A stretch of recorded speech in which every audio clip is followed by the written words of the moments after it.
Is Stockholm Syndrome a genuine phenomenon, or simply a term foisted on a woman who didn't respond the way society expected her to?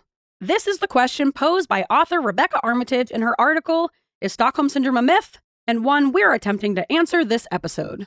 In a flamin' hot bagel bite, we're paying tribute to the incredible Kristin Enmark, whose bank robbery survival story inspired the dubious label of Stockholm Syndrome. We're taking a closer look at the harrowing events that led up to this controversial diagnosis, the bonehead mistakes made by the men in charge, and the societal factors that often force women to fawn in the face of danger. They said that we'd grow out of it. Well, the joke's on them, that's just our brains. We're eccentric, loud, and stubborn, and most of our clothing is covered in stains. It's not a deficit of attention, there's just too much to think about. So if executive dysfunction becomes a little too much, if you forgot why you came in this room, or you're hypersensitive to touch, then put on your seamless socks and come join our little flock. Bitches stimming together, we're weirds of a feather, weirds of a feather.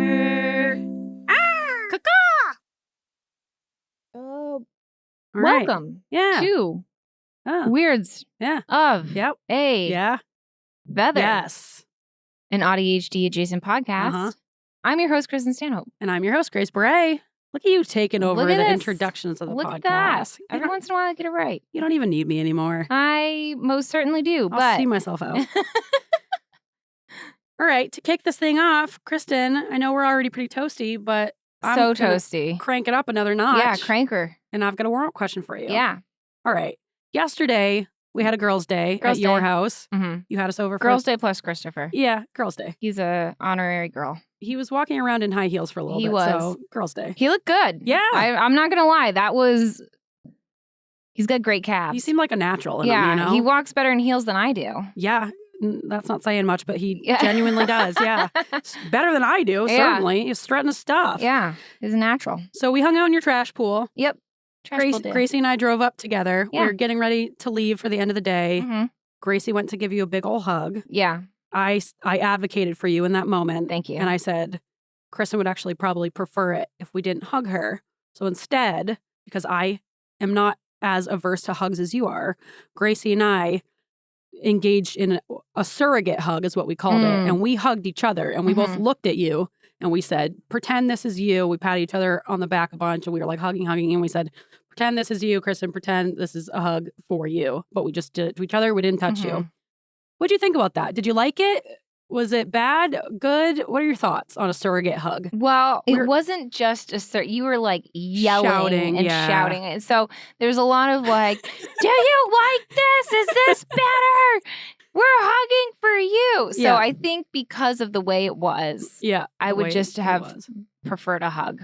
I'm okay with just a hug. It's the shouting. It's worse. It's the production of the surrogate hug that makes it almost awful.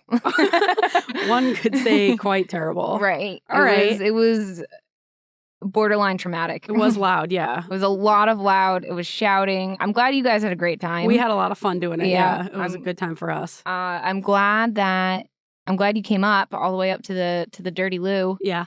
And I'm glad that you enjoyed your surrogate hug. I appreciate you advocating for me. Yeah.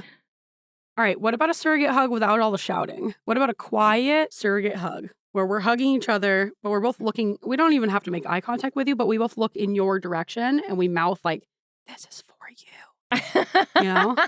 What about that? Mean, if someone really wants to hug, I'm okay with like a little boop hug. Aside. Like a catch and release. You know? Yeah. That's fine. Okay. Among friends? A back pat? What's your order? Side hug, back pat, full on hug, surrogate hug, wave from afar. I think it depends on the person. Okay. So if it's like someone I just met, I think a side hug is fine. Okay. Right? No? If you're even going to hug this person. Right. It depends on the situation. If it's, I you guess. could always go handshake. Or a little wave. A little wave. I do a lot of little waves. Like I like the little wave to set the tone of like we're not hugging, we're not shaking hands. Right. Hey, little wave. But if the hug has become necessary, yeah, I'll like dip my shoulder in to make it a side hug. Okay. Or something, you know? Yeah. Like, bye. And it's once again, it's a catch and release situation. Yep. Hug and then we release. And Gracie likes to do a tight squeeze, very tight hug, and she likes to do a lot of quick pats on the back out too. Yeah. So it's like it's odd, right? Because you're like front to front. Yeah, she likes a tight front to front. You're like chest to chest, but not belly to belly. Yeah. So sometimes she goes belly to belly, but sometimes it's butt out and then tight. And then up she's top. Probably gonna say something in a high pitch like, "Oh, it's so nice to meet you. Yeah, See you. This has been great." It's my Gracie impression. That was very good. Right? It's like she's here in the room. Yeah, wow. Yeah. So I think I'm okay if it's someone I just met or someone where I'm like, meh, side hug's fine. Yep. I mean, I don't know. I feel like it's like in the moment. Like I think you guys I know so well. I'm fine with a hug. That's fine. But what would your preference be? Like, don't just say you're fine with it. If you had to pick, you're saying goodbye to Gracie. I think. How would you say goodbye? Well, Gracie likes a good hug, so I'd probably hug her. For her, though. You're doing it for her. Yeah, but it makes me happy to make her happy. Okay. All right. I'd hug Gracie. Gracie, I know you don't listen. Yeah. I'd give you a hug. As long as you don't shout. Yeah, it's really again. So it's the shouting. It's the shouting. In my house ever again. It's the shouting that gets you. It was shouting, too loud. It was too loud. It was too much. I did get riled up with her, but I want to say it was mostly Gracie taking the lead on the shouting. It was very funny until it wasn't. Yeah. I also was like, this is my second weekend of call in a row, and I'm like on no sleep and no meds. And no meds. Yeah, as we discussed in an earlier episode, I didn't take meds for a week, so I'm very like dysregulated. Yep. And why did I do that? Because I forgot that this is like a necessary part of me now. For an entire week. And so yeah, I think I would front to front Gracie. Whoa, okay. So you're like, you would front to front Gracie. Because I know she'd enjoy it. Okay. And you're like, it still doesn't sound good. Yeah. You're a maybe on a quiet surrogate hug. Or I'm a maybe, I wouldn't do anything for you. We'd have to test it out again under different conditions. All right, we'll try with like a whispering one if we can. Or maybe we'll be outside and you'll look at us out the window and we're hugging in the yard and we're saying, Kristin, this is you. Pretend this is you, but you just watch us out the window. It's not that I'm like super anti-hug. It's okay to be anti-hug. I'm not anti-hug. I'll hug Gracie. Gracie loves a good hug, and I love Gracie. Okay. So I'll hug her. I'll hug the shit out of her. Okay. I'll give her the best hug she's ever had in her life. Tight squeeze. Yeah. All right. What if it makes her happy, I'll do it. Okay.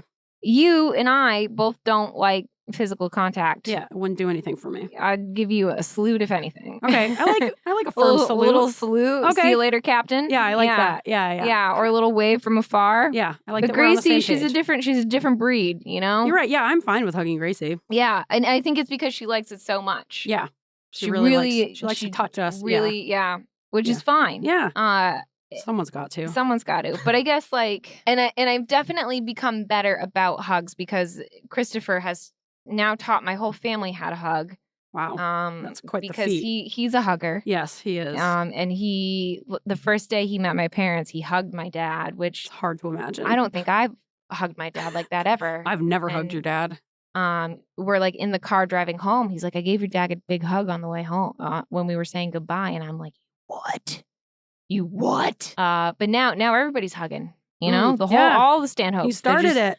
They're hugging machines now. I don't even recognize my family anymore. Ian is also a big hugger, and Kylie told me that so Ian and Kylie's husband Chris were working on a job together, a carpentry job together, and Ian showed up to the job site. Chris was there with like a couple guys who were working on the job, and Ian went up to Chris and gave him a big old hug. Oh my God, that's adorable. But I guess Chris is like a situational hugger, and he has this kind of like masculinity view of like when men hug and when they don't.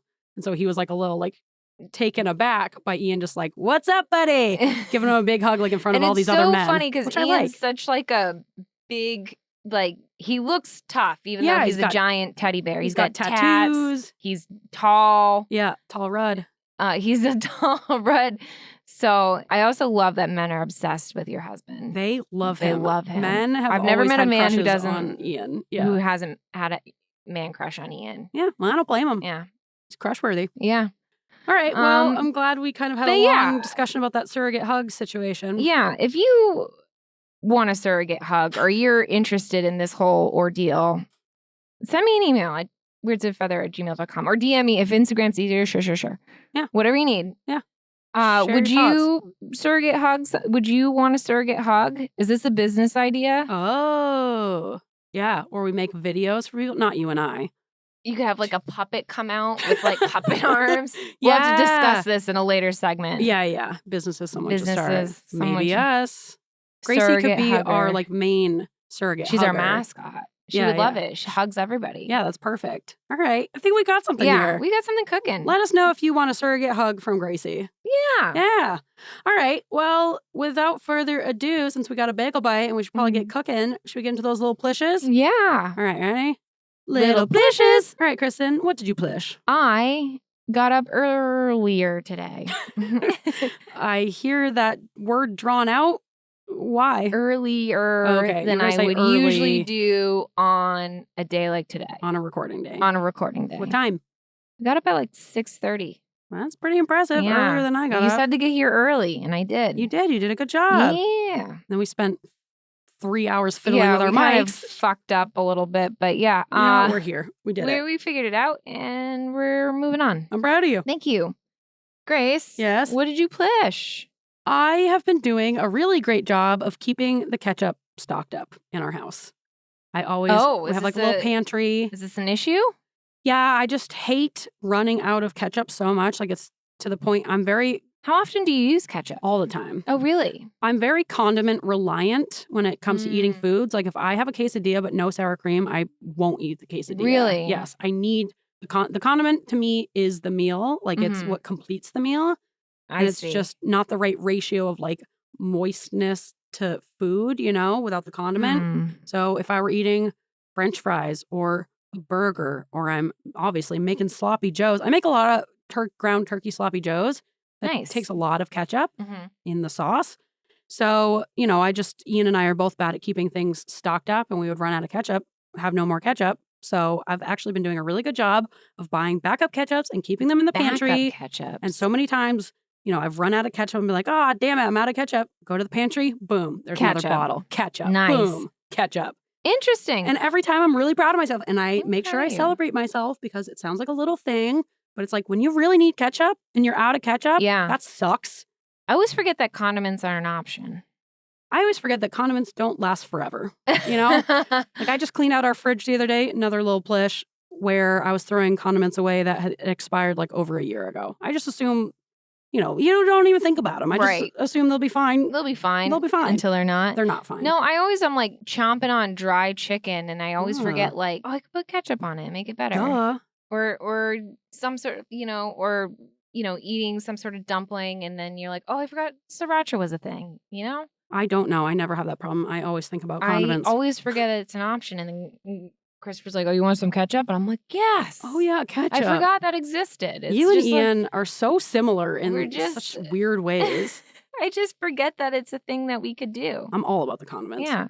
Yeah. Proud of myself. Yeah, I'm proud of you. Yeah. Good for you. Thank you. Nice. All right. Should we get into this bagel bite? Yeah. All right. Let's do it. Slap on into it. All right. This is a little informative bagel bite. Oh, yeah. We're getting informed today. This isn't so much a schmorg. This is like one consistent appetizer. Yeah. You It's in response to a previous episode, correct? Yes. I'm trying to remember. I don't remember, but someone had brought up Stockholm Syndrome. I think I did. So, of course, I had to jump in with my, well, actually, did you know Stockholm Syndrome isn't actually really real? And I wanted to follow that up with an article about how I was correct and Stockholm Syndrome is, kind of like misogyny plus cops, propaganda.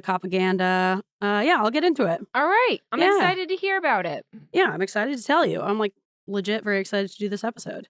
All right. So I'm going to be talking about the truth behind Stockholm Syndrome. My sources are an article titled, Is Stockholm Syndrome a Myth? The Terrifying Crime Behind Psychology's Most Famous and Dubious term by Rebecca Armitage. And then I also have the Wikipedia page under Stockholm Syndrome. Nice. Yeah. We love Wikipedia. Yeah, I do like Wikipedia. It really condenses things, you know, when you want to take out some of that flowery language. Mm-hmm. All right. So for those of you who don't know, we're just going to do a little review about what Stockholm Syndrome is. And then I'm going to talk about where it came from, the whole event that caused it to be created, and then a little bit about why it's not actually what we think it is. Yeah. All right. So review me. I'll review you. So Stockholm Syndrome is a proposed condition claiming that during a hostage situation, victims can become hopelessly attached to their captors. It's a Beauty and the Beast situation. Ah, yes. That's a good analogy.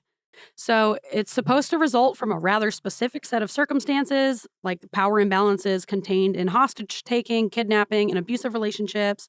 And because of that, it's really difficult to find a large number of people who experience, quote-unquote, Stockholm Syndrome in order to actually conduct studies with any sort of validity or useful sample size. Like, you're not just going to go round up a bunch of, like, kidnapping victims that survived, you know? It's kind of like a hard population to lock down. Right. Right. Also, like, do you really want to reopen that wound? Yeah. And you can't, it's not like you can control for the other things of how long they were taken for, like what their captor was like, you know, like that all has implications, like how much It's almost like you would have to conduct a study where you purposely kidnap people against their will and follow them over time and see whether or not they would become hopelessly attached to their captor. Yeah. Which, you know, and for completely unethical. Reasons, we're not going to do that. It's probably not going to happen. Yeah. So it's a really hard thing to actually, you know, study in any real way. And obviously, Stockholm Syndrome is not in the DSM because of what we just said. It's not an actual, like, diagnosable thing. It's more like this societal diagnosed thing where we talk about someone having it, you know, like how you talk about someone being a narcissist or whatever. But if we're pretending that Stockholm Syndrome is a real thing, there are 4 key components that characterize it. 1, a hostage's development of positive feelings towards the captor. 2, no previous relationship between hostage and captor. 3, a refusal by hostages to cooperate with police and other government authorities. And 4, a hostage's belief in the humanity of the captor, ceasing to perceive them as a threat when the victim holds the same values as the aggressor. So essentially, like, the person being captured starts to show some level of, like, sympathy or empathy for their captor. So this term was first coined by Niels Bejerot, maybe. Sure. Nils. Yeah. Oh, Nils. You're right. Is Nils. Nils Bejerot? You know, Nils. Yeah, that old Nils. We love him. Yeah, love that guy. Except we don't. We do not like Nils. So we don't. We're anti-Nils. He's a psychiatric advisor engaged by police during the standoff at the Swedish bank. I looked up how to say this. Now I can't remember. Sure. It's how to say bank. Sweden in Swedish. Spherages. Damn it. Sorry, guys. Where's Matilda when we need her? I practiced a Although bunch. She's from Finland. Yeah, but she probably knows, you know? Probably knows. I practiced a bunch before this episode. Now I don't remember. But the Swedish credit bank. So this friggin' Nils guy publicly claimed that one of the young female hostages had formed an emotional bond with the bank robber, implying that their connection was sexual, right? Ew. It's already fraught with problems. Ugh. So this woman who was captured, and I'm going to talk a little bit about the whole bank robbery thing, but the woman who this whole Stockholm Syndrome thing was, like, based on is named Kristin Enmark. She was 23 when her workplace became the site of a dramatic siege, and she is the first person in the world diagnosed, which is it really diagnosed if you just made it up?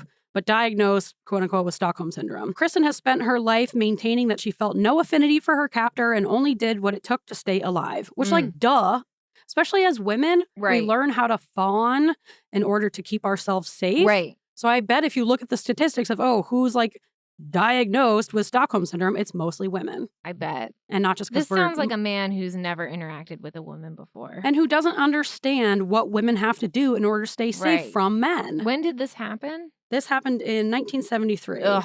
Yeah. I hate it already. So now, 50 years later, experts are questioning whether Stockholm Syndrome is a genuine phenomenon or simply a term foisted on a woman who did not respond the way society expected her to during the most frightening experience of her life. I love the woman who wrote this article, by the way. Okay. Because she's like, was it that? Or is it that she just, didn't respond the way people wanted her to? No one knows how they're going to respond during like a stressful situation like that. No one knows how they're going to grieve. No one knows how they're going to respond to that. Like, you don't know until you've already gone through it. I know. It's like the whole Amanda Knox thing where people were they do it with like lots of different people who are accused of a crime, where they're studying all her little facial features and her tone of voice. And they're like, that's not how we expect her to grieve. Yeah. Especially if we like use movies as examples of how people are supposed to grieve. There's no right way. No one knows. Dr. Alan Wade, who's a Canadian therapist, he said about Kristin, she was a courageous young woman who worked hard to preserve her own safety and the safety of others. All right, so what happened with this whole bank robbery thing? So on August 23rd, 1973, a notorious safecracker walked into a Stockholm bank with a submachine gun, a knife, a transistor radio, explosives, and lengths of rope. Oh my God. Jan Erik Olsen was ready for the greatest heist of his life. Jesus. So he walked in wearing, he was dressed in a brown wig and fake glasses, and he fired a few rounds at the ceiling, and he announced to the crowd, the party has just begun. Oh my God. But imagine I said that in a Swedish accent. Yeah. And he actually did say that in English because he wanted to throw people off his scent and not reveal who he was. So Jan Erik Olsen took 4 employees, 3 women and 1 man, of the Kreditbanken, one of the largest banks in Stockholm, Sweden, hostage. He negotiated the release from prison of his friend Clark Olofsson to assist him. And they had served prison time together previously for like a different robbery, both of them. But they both claimed that they didn't plan this robbery. Jan Eriksson kind of got in the bank and panicked. And he was requesting that they send Clark in to help him. So, oh my God. Because he was like, shit, what do I do now? So the Swedish government gave police permission to remove a bewildered Clark from his prison cell and deliver him to the Sveriges Kreditbank. I'm sorry, guys, I'm saying that wrong. Damn it. I practiced so many times. You did. I know. This is like Ocean's #1. Yeah, the first Ocean. It took him 11 times to get it right. Yeah. He had to build up a whole cast, So, yeah, that was one of his negotiation terms. And they did, for whatever reason, like release this guy Clark from prison, like send him in, which seems crazy, right? They're like, yeah, sure. Add another guy. Yeah, you want another criminal? Sure. Yeah, that's fine. Yeah. Someone to help tie up the hostages. Yeah. So decades later, after this happened, Kristin said that Clark, this guy who was brought in, helped keep the situation calm, and he was a great comfort to her and the other hostages. We were very glad that he came because the situation became totally different, she told the Memory Motel podcast in 2017. He comforted me, held my hand. He said, I'm going to see that Jan doesn't hurt you. Oh. So back to what happened. The authorities made another huge blunder in the first few days of the siege. Surprise, surprise. Days? Yes. So this lasted a total of 6.5 days. Oh my God. Yeah. So being held hostage, they were mostly like in a bank vault the whole time. Just holding. What if you had to go to the bathroom? I don't know. There might have been a bucket involved. Oh. In front of other people. Oh my God. Yeah. But hey, no one dies. Okay. So, all right. Spoiler alert, but no one dies. It's a happy ending, kind They of. maybe had to shit in a bucket in front of each other, but they lived to tell the tale of how they shit in a bucket. So Jan Erik, who was dressed in his disguise and speaking in a fake American accent, was refusing to tell the police his identity, and the police just like decided that he was this other guy, Kaj Hansen, who was like another famous bandit who was actually hiding in Hawaii at the time. Does Sweden have a lot of bandits? I don't know. Is that like a thing? common thing of bandits? I don't know, but they just like decided he was this other guy, and then they sent his 16-year-old brother in unannounced, thinking that like the sight of a loved one who wasn't even a loved one, he was just a random Who's making guy. the decisions Exactly. on this? Right? Now you're seeing the Let's situation. put another person in harm's way. Let's just throw more in there. Why Yeah. not? You know what? Instead of removing hostages, we'll send another one in. Yeah, that's a smart strategy because then there'll be more hostages. More hostages. And then that More helps us money. because It helps us because there's more guys. more guys in there. More guys. It's good all around. So they were convinced that the sight of a loved one would convince him to end the siege. But obviously, it wasn't his brother because this was a different guy. So Jan Erik fired Could you imagine two... being the brother being like, oh, fuck. Yeah, that was wait a Was minute. that my brother? Yeah. So Jan Erik fired 2 rounds at the boy Oh who my like God. realized, shit, that's not my brother, and like ran out of the bank. So This poor guy, right? the poor brother. Isn't that fucked up? He's... Yeah, I don't understand. That's so traumatizing, too. I know. Yeah, It's so like, there's like another... They're like, okay, you've got to talk your brother down from the ledge and tell him to release the hostages. So he has to like hype himself up for that. Yep. He goes in. It's not his brother. No. And then the guy tries to shoot him. Yeah. Like, if I were that kid, I'd be pissed at the police, too. Yeah, like, you fuck the incompetent police. bozos. Yeah, you didn't even double check. You Stupid. just assumed. You're like, it must be this bandit. Yep. So this was the moment that the 4 hostages, which includes the woman Kristin, started to question the competence of the men who had been sent to save their lives. Oh, yeah, I would too. Surprise, surprise. So Kristin decided that there was only one thing left to do. This one was a badass, by the way. Mm-hmm. She picked up the phone and she called Sweden's prime minister, Olof Palme, to scold him. Hell yeah. She was only 23, by the way. I don't know if I said that. Oh my God. 23-year-old bank teller. Yeah. Who was like, get the prime minister on the phone. What were you doing at 23? Very disappointed. I don't know. Getting drunk in just alleyways like, of probably Boston. like the worst person alive at 23. Yeah. I was quitting legal seafoods and, getting people's orders wrong and crying in the bathroom. Not doing much. Not doing great. Not this. I wasn't much better. Yep. Or better at all. No, I was... Probably worse. Yeah, 23 seems really young to be, this assertive. I'm proud of her. So she gets on the phone to the prime minister and she says, I am very disappointed. I think you are sitting there playing checkers with our lives. I fully trust Clark and the robber. I am not desperate. They haven't done a thing to us. But Olaf, call him by his first name. What a fucking flex. What I am scared of is that the police will attack and cause us to die. Oh, this is exactly... Okay, so I was about to say this because if this was in the U.S., you know what they would do? They would send SWAT in and everybody would die. Yes. Yeah, they just shoot them all. They'd be like, you know what? At least the bank robber's dead too. Yeah, thank God. It's worth it. There's only been 43 casualties. Yeah. It could have been worse. We love collateral damage over here. Yeah. So during this 42-minute call with the prime minister... 42 minutes? Yep. What are you talking about for 40? I don't think I've been on a 42-minute phone call in my life. Right? That's so long. And she was just demanding that he let her and the other hostages leave the bank with Olsen, because that was one of the things Olsen wanted. He wanted to be able to leave the bank with the hostages. I don't know why, but because he wanted to get out of there. Yeah. And live his life. Right? And she said, you are the highest person in the country. You can save my life. Yes, the prime minister responded. But I think the best way of doing that is not to let them out on the roads. They must sooner or later understand that this must not continue. So he's like a mad dad that wants to teach them a lesson. He's like, they gotta learn. Yeah, they have to learn this lesson. Meanwhile, she's like, okay, we're probably gonna die. And he's like, well, they've been naughty boys.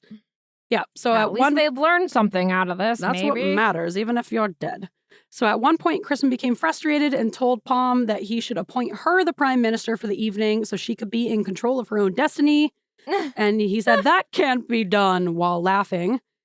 Are the bank robbers just like, just let her chat? I guess so, yeah. I can't believe they just let her make a phone call. She's got good points. Yeah, we support her, That's fine. I mean, I guess she was advocating for what they wanted, so they were probably like, give it to him. Tell this Olaf. So frustrated, Kristin ended the phone call with a sarcastic, thanks for the help, which I love. Click. I love her. I love her. I love this woman. She's incredible. So after 6.5 days... Oh my God. Most of which were spent holed up in the bank vault, the hostages heard the sound of drilling, and the police were making holes in the roof of the bank so they could fill the room with tear gas. Oh my God. As the hours... Tear gas? Yep, they're just going to tear gas everyone. Everyone? Yep. In this little vault. They just didn't give a shit about these hostages. Yeah. Real. It could fuck you up. So as the hours passed, Jan Erik became increasingly agitated, threatening to kill the hostages if the police followed through on their plan. And one of the hostages, Sven Safstrom, shouted, don't send in the gas, whatever you do. What do you think they did? Sent in the fucking gas. God. So when Jan Eriksson tied a noose around Kristin's neck, she believed the possibility that she would leave the bank alive was evaporating. From the moment Jan made me his hostage, I was afraid he would suddenly kill me, she said. But now it was the police I was afraid of. I felt hopeless. What difference did it make, I asked myself, which one of them did away with me? So she's just as scared of the police killing her as she is of her actual captor killing her. So that shows how well the police were handling this. Not great. Yep. So, to wrap it up, the drilling finally stopped and the police sprayed their gas in. They just did it anyways, which sent Jan Erik and his captors collapsing to the floor, where they sputtered and vomited. And then Jan shouted, "We give up, let us out." Boom, the ordeal is over. So after the whole ordeal was over, Kristin publicly slammed the police for putting her life in danger. As she fucking should. That was a botched hostage negotiation. Right? They did such a bad job. Like, imagine how scared you'd feel being in there. 6 days? Yep. That's forever. I know. She also refused to testify against both men in court. Nice. So, of course, they're like, she's mentally ill. It must be Stockholm Syndrome. She's in love with her captors. She wants to bang the captors because she won't help us, the clearly good guys. So this guy, Niles, again, he never spoke to Kristin directly, but he diagnosed her with a condition he invented. Great psychiatric work right there, Nils. He never even talked to her? Nope. Never talked to her. He was like, it's a new condition. No one's ever heard of this before, ever. And she has it. She has it. Guys, I figured it out. Yeah. Because she empathizes with the people who are being kinder and safer towards her than the actual police and the prime minister. So he's like, it's like hysteria, you know? A woman's acting out, getting mouthing off about her oppression. She must hysteria. Have uterine congestion. Yes. Send her to the seaside. Yep. So he called the proposed condition Normalstrong syndrome, which came to be known outside of Sweden as Stockholm Syndrome, which makes it easier. And Bejerot claimed that Kristin in particular was brainwashed by her captor. He made the assumption based purely on what he'd observed from an outsider's perspective, that they had a syndrome without there being any diagnostic criteria, without there being any type of study, and that's the basis upon which Stockholm Syndrome is born. So this guy... I'm upset. Right? Isn't this interesting? So this article goes on to say, it's really easy to say, oh, they must have had Stockholm Syndrome, because it's comforting to think that there must be a syndrome that explains why victims act like this. And it's also a way of saying, I would never act like that, which is so true. It's like saying, like we were talking about, oh, they believed in this confusing way that I would never do that. So they must have, like, you don't know until you're in that situation. You've been in that situation. No one knows how they're going to act in a situation. And I think Stockholm Syndrome, quote unquote, is a combination of either like the captors were actually being nice to these people and they were telling them like, we don't actually want to harm you. And the police, they could see that the police weren't like, we don't give a shit about you. Yeah. Get ready for tear gas. So of course you're going to be like, you know, fucking ACAB because you're seeing what a botched job the police are doing and they don't care about you. And also it does benefit you, especially as women, to kind of like play it up, this relationship with your captors, you know, build this rapport with them. Because women are more at risk than, you know, men for being harmed in a situation like this. Yeah. And it's just instinctual, like being raised as a woman in this society, like you just instinctually learn how to kind of fawn in order to protect yourself. Right. This is why, like, when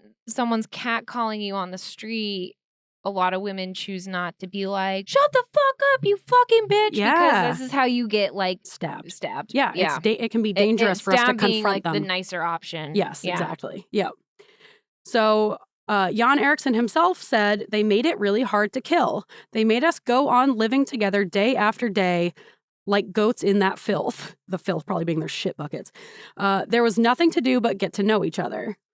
Yeah, so essentially he's like, yeah, it worked. You know, we all became gal pals in that vault and it saved their lives. So to close us out, Dr. Wade does not believe Stockholm Syndrome exists. Hell yeah, Dr. Wade. Ally. Hell yeah. Ally. Stockholm Syndrome became a way of silencing an indignant, angry, exhausted, courageous young woman who was speaking about the realities of the events from her point of view, he said. It has nothing to do with the psychology of Kristin Enmark. It was a silencing strategy. Yeah!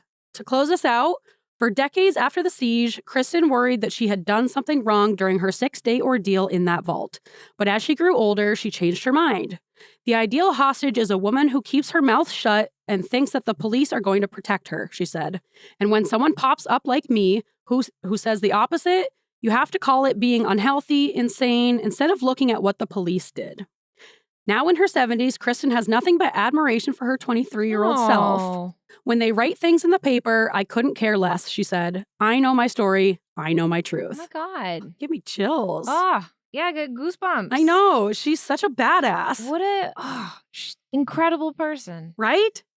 This was lovely. Right? Thank you for sharing. What do you think? You think Stockholm Syndrome is real or is it made up? It's men. Right? Men aren't real. Yes, men aren't real. Men aren't real. This is an angry man who can't understand a woman's actions. One, because he didn't even fucking talk to her. Yes, I know. He wasn't there. He didn't talk to her. How would you know? And you're just like making up these diagnoses. He's like, it's got to be a new condition. Yeah. There's no way. No, this behavior is so confusing. Yeah. And I refuse to consult a single woman on this. I'm just Women wouldn't know. They wouldn't understand. They're hysterical. Yeah, they're busy at the grocery store. Yeah. Yeah. They're taking care of the babies. Yes.